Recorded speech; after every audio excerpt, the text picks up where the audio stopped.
అందరికీ నమస్కారం అండి.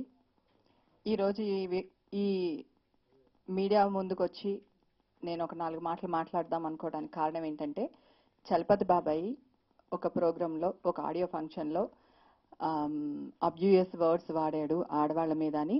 ఈరోజు ఆడవాళ్ళందరూ చేరి ఒక మంచి మహిళా మండలి దగ్గర నుంచి ఝాన్సీ మా కో ఆర్టిస్ట్ తను అందరూ వెళ్ళి పోలీస్ స్టేషన్లో కంప్లైంట్ ఇవ్వడం జరిగిందండి.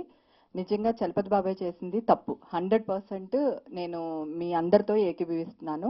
మంచి పని చేశారు. ఇంకొక రోజు ఎవరైనా ఒక లేడీ గురించి ఒక తప్పుగా ఒక వర్డ్ యూజ్ చేయాలంటే కూడా 100 సార్లు ఆలోచిస్తాడు. సో మీరు చేసిన మంచి పనికి నేను మనస్ఫూర్తిగా అభినందిస్తున్నానండి. అలాగే చలపతి బాబాయ్ ఇన్ని సంవత్సరాల నుంచి ఇండస్ట్రీలో ఉన్నాడు. తను సరదాగా మాట్లాడతాడు కానీ ఎప్పుడు ఆడవాళ్ళకి హాని చేయలేదు. అలాంటి ఒక పెద్ద వ్యక్తి సంస్కారంతో ఛానల్కి వెళ్ళి నా నోట్లోంచి మాట జారిన వాట వాస్తవం, నేను క్షమాపణ అడుగుతున్నాను ఆడవాళ్ళందరినీ అని ఆయన వచ్చి సంస్కారవంతంగా మనందరినీ సారీ అడిగారు.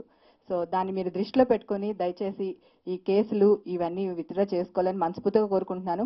ఇలాగే మనందరం ఐకమత్యతగా ఉంటే గనక మన మీద సోషల్ మీడియా వాళ్ళు ఏదైనా ఒక తప్పు లెటర్ రాయడానికి కూడా భయపడేటట్టు మనందరం బిహేవ్ చేయాలని, ఇట్లానే ఐకమత్యంగా ఎవ్వరు మాట్లాడినా వాడు చిన్నోడా పెద్దోడా వయసులో పెద్దోడా లేదంటే హోదాలో పెద్దోడా అనేది కాకుండా మీరు అందరూ ఐకమత్యంగా ఇట్లాగే పోరాడితే గనక ఎవ్వరు ఆడవాళ్ళ గురించి ఒక్క వెబ్సైట్లో కానీ సోషల్ మీడియాలో కానీ మీడియాలో కానీ దేంట్లో అయినా సరే రాయకుండా ఉంటారు. కాకపోతే చలపతి బాబాయ్ మనకి అందరికీ సంస్కారంతో మనకి సారీ చెప్పాడండి. పెద్ద మనసు చేసుకుని మీరందరూ కేసులు విత్డ్రా చేసుకోవాలని కోరుకుంటున్నాను. నాకు ఈరోజు ఎంత ఆనందంగా ఉంది అంటే, ఇది వరకు కూడా చాలా మంది ఒక విషయంలో నేను కూడా ఫైట్ చేశాను. అప్పుడు నా వెనకాల ఎవ్వరు లేరు, నేను ఏమీ చేయలేకపోయాను. ఈ రోజు చూస్తే ఇంతమంది ఉన్నారు మన వెనకాల. మనందరం కలిసి కట్టుగా ఆయన్ని సారీ చెప్పించి ఛానల్కి వచ్చి ఆయన సారీ చెప్పాడు కనుక మీరు పెద్ద మనసు చేసుకుని దయచేసి ఆ కేసు విత్డ్రా చేసుకోవాలని మనస్ఫూర్తిగా కోరుకుంటున్నానండి. బాబాయ్ మనసు చాలా మంచిది, మంచోడు. Please, thank you. మా అసోసియేషన్ వాళ్ళు కూడా అంటే ఇప్పుడు ఝాన్సీ కూడా తను మాకు చాలా పెద్ద సపోర్టర్ అండి.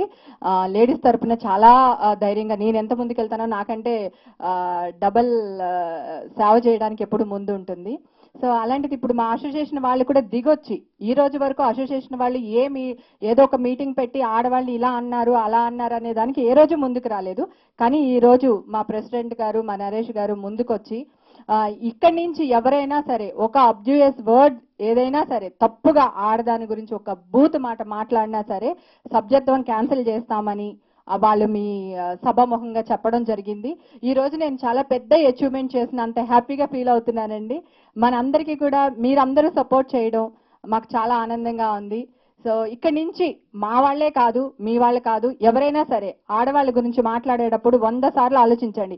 మన అమ్మ గురించి రాసేటప్పుడు ఇట్లానే రాస్తామా, లేదా మన అమ్మ గురించి మాట్లాడేటప్పుడు ఇట్లానే రాస్తామా, ఇట్లానే మాట్లాడతామా, అలాగే నా చెల్లి గురించి నా భార్య గురించి ఇట్లానే మాట్లాడతామా అనేది ఒక్కసారి వెబ్ మీడియా సోషల్ మీడియా వాళ్ళు కూడా ఒకసారి ఆలోచించి రాయమని దయచేసి ప్రార్థిస్తున్నానండి. ఇక్కడి నుంచి అలా కాని పక్షంలో మా వెనకాల ఉంది మా అసోసియేషన్ ఏమంటారు మహిళా మండలి సభ్యులందరూ మా వెనకాల ఉన్నారు. తర్వాత మీ ఇష్టం. ఇది వార్నింగ్ అనుకోకండి, రిక్వెస్టే అనుకోండి. స్టార్టింగ్ కదా, రిక్వెస్ట్ గానే అడుగుతున్నాను ప్లీజ్.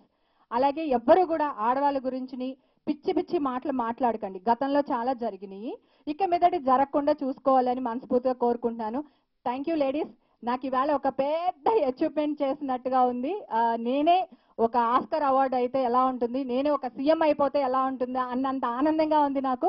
మీరందరూ మా అసోసియేషన్ వచ్చి మీకు క్షమాపణ చెప్పిందంటే ఇండస్ట్రీ మొత్తం వచ్చి మీకు క్షమాపణ చెప్పినట్టే కదా.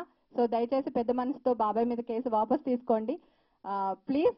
మనందరం కలిసి పోరాడదాం. మీకు ఎప్పుడు ఏ సహాయం కావాలన్నా కూడా, అంటే నాకు సహాయం కావాలన్నా మీరు రండి, మీకు ఏదన్నా ఎవరైనా లేడీస్ సహాయం చేద్దామంటే కూడా నన్ను పిలవండి, నేను వస్తాను. Thank you so much ladies.